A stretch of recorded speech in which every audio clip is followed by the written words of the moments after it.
King with a different style. Dear friends, as we celebrate the feast of Jesus Christ, the King of the universe, St. Luke opens up a new vision about king and kingdom in his gospel. Jesus came to unveil a new type of sovereignty. Jesus' kingdom is very inclusive. Earthly kings guard the boundaries of their kingdoms with might and power, but the boundaries of Christ's kingdom are guarded by the walls of compassion, love, and unconditional acceptance. When I am lifted up, I will draw all people to myself. Jesus reached out to the rejected and the outcasts.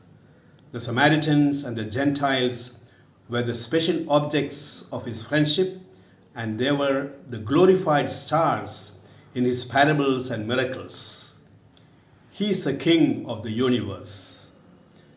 The power and majesty of Jesus, the King, were displayed in a different fashion.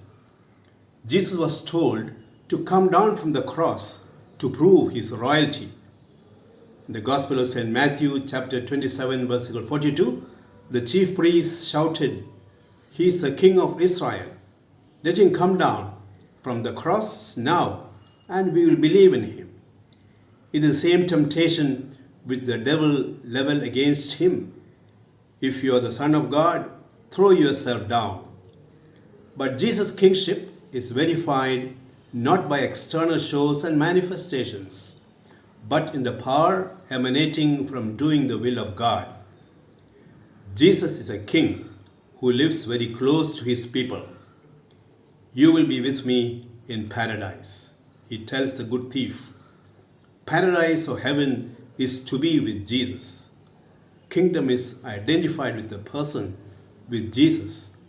"You will be with me in paradise."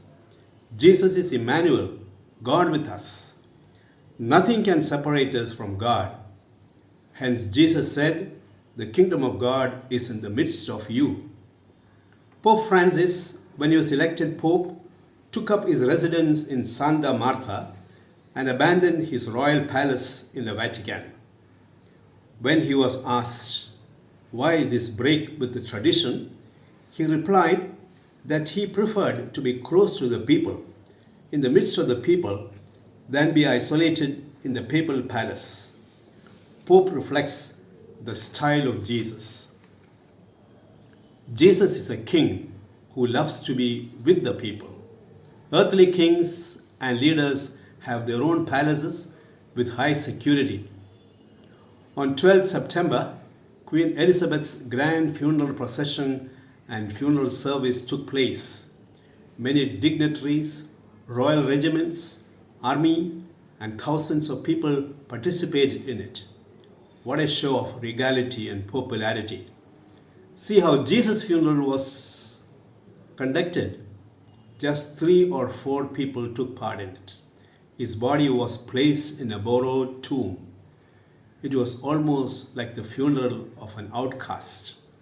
Yet, he is the King of kings, Lord of lords. Christ crucified, the wisdom and power of God, are folly to the Gentiles, a stumbling block to the Jews. Dear friends, let's pledge our love and loyalty to Christ the King. Let us follow the King who confidently proclaimed, as he said, "I have overcome the world." Take heart. John 16:33.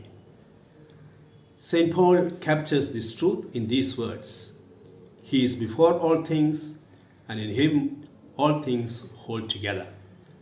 Let us be loyal and devoted followers of Christ the King. May God bless you.